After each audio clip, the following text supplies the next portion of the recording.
I'm finally doing it. I'm finally building a guitar. Originally, my father-in-law and I had planned to build our first guitar together, but I'm impatient. He doesn't even know that I stole some of his wood, and I'm gonna make a guitar, but I think he'll be happy about it. I think he'll be really excited to see it when it's over. I'm not telling him about it until I'm done, but I'm gonna call him before I post this. Now, I've never made a guitar before, so I watched a few videos and I'm just gonna take it very slow, one step at a time. If this takes me a month to finish, it takes me a month to finish. But it's gonna be real cool. I'm gonna double-sided tape the template to the blank, and then I'm gonna trace around it with my pencil, and then I'm just gonna kind of cut as close to the lines as possible. That's step one. I did such a good job jointing this, and the problem with that is I'm having trouble lining this up because I can't find the joint. Okay, got this on there, trace it. This is by far gonna be the hardest thing I do during this build, so you're pretty much witnessing greatness on the first attempt. Now we pop it off. You can see that's the shape of a guitar. I'm just gonna go, I'm gonna cut as much extra wood off. I'm gonna try to keep a couple strips of this because it's nice wood, it's alder. So I'm gonna take it to the table saw first. Nice, now I got these two big old strips I can do anything I want with later. Now I'm going to the bandsaw.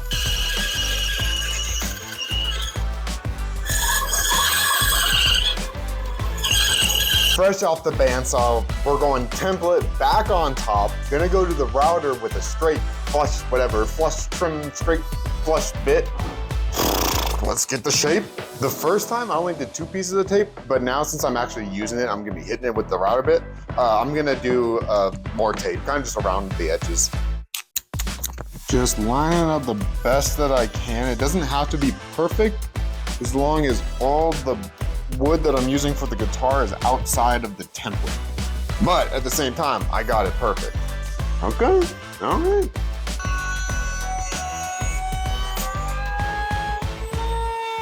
Got it flush with the template. I need a new flush cut bit though, if you can see where all that got burnt. But that's fine, I'm gonna sand it all off anyways. So next step, I need to do some research.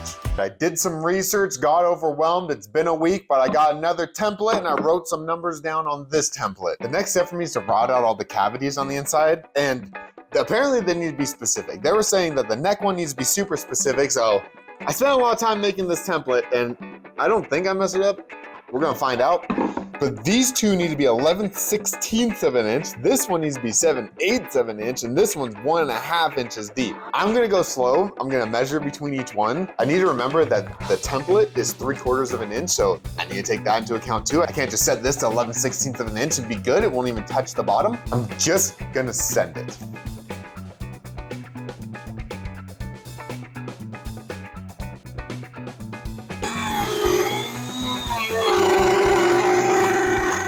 Now I need to drill 2 holes, one for the output jack, and I need to put a hole all the way through for all the connections inside. The output jack needs to be 7/8.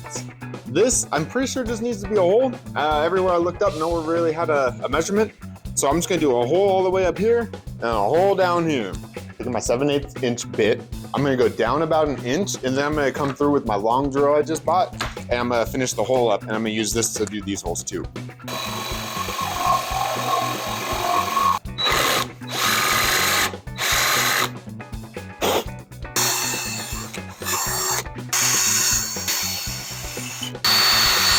Let's have fun.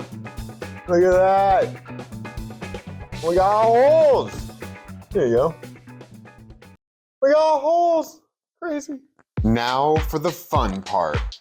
My idea for this is I want to do kind of a brown inside with a black on the outside. I'm going all stained, so I got espresso and true black. I'm gonna do espresso on the inside, true black on the outside. The twist that I'm doing here though, that I'm gonna try, and I hope it works, is I'm going to burn the inside to get the green to pop out and be more black. So then I have some black going through it while having black on the outside and then the brown on the inside. Let's just do it. Never mind, because pre-stain is flammable and I may have made a mistake, but let's see what happens. What I think should work is I'm gonna get the inside just kind of nice and brown, leave the outside alone. Dang, you can see where I messed it up. I'm gonna go over it with some more espresso though. Maybe I can cover it enough. True black. I'm gonna start by just covering the whole back.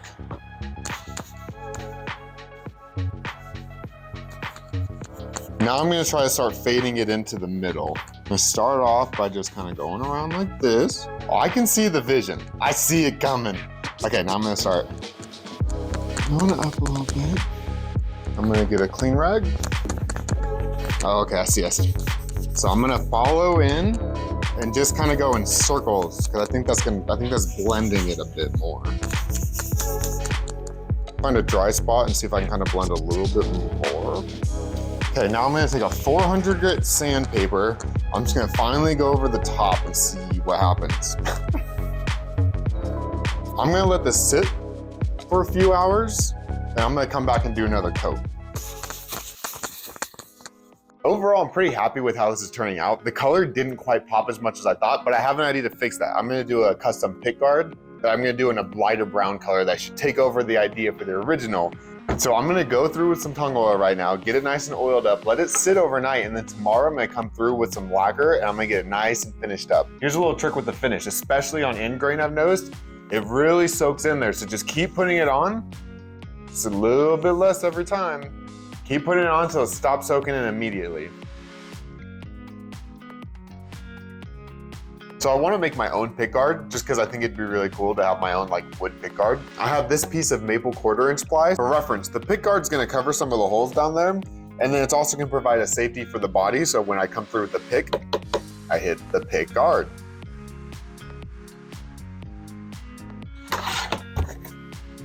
Pick guard. I'm going to go cut this out on the bandsaw.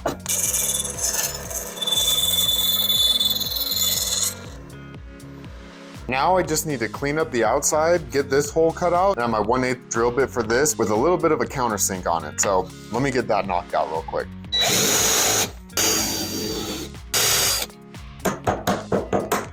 I got the pick guard done. I think it looks pretty good. I'm going to burn this one, and I'm not gonna catch it on fire because I put pre-stain on it. And then I'm gonna stain it with this red mahogany. Bit of a gamble, I think it's gonna work.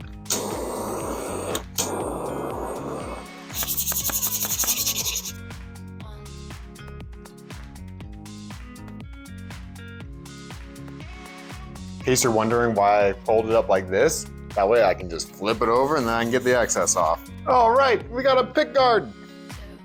Now let's get some oil on it and let's see how much the color pops. Also, I'm pretty sure I called this maple earlier. I meant mahogany. It's a mahogany 1/4 inch.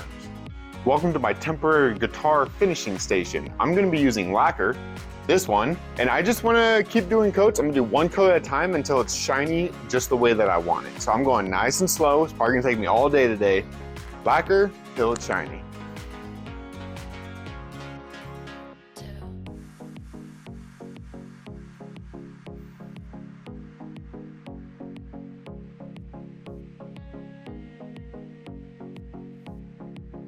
It's time to solder. I really don't know what I'm doing. So I printed out this little wiring diagram and then I kind of just set it up and I taped on the points that I need to solder together. The past hour, I've just been staring at this, so I'm just gonna get started and let's see what happens. In case you're wondering what my credentials are for soldering, I got $25 in an Amazon subscription.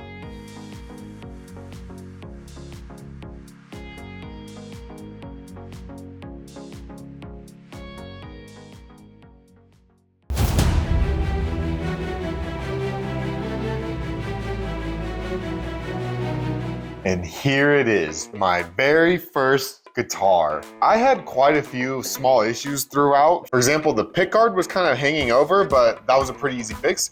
What I did was once I screwed it in and it was hanging over this empty space, I just took my chisel and kept going at it until it was flush. Only the front pickup is working. I saw some reviews say that someone else had the issue too, so I'm gonna see if I can figure that out and I'll fix it later, but it does work when I plug it in. Where I burned it, you can really tell, because obviously, look at it. But I kind of like it. I don't know, it feels like rustic and real to me, which it could be because like you can even see some sanding scratches. Like I did not do a very good job finishing this, but I still think it looks amazing. And then also the inside, like that's a little bit off, but I don't care. I don't really feel it when I'm here. Overall, I'm very happy with how this turned out. It was a lot of fun to build. It's fun to play. I have a couple of the little string holder downer things coming. That should help with the buzz of the strings. But I'm just excited to play it and to make more. If you enjoyed this video, hit the like button and the subscribe button and follow along for some more just fun stuff.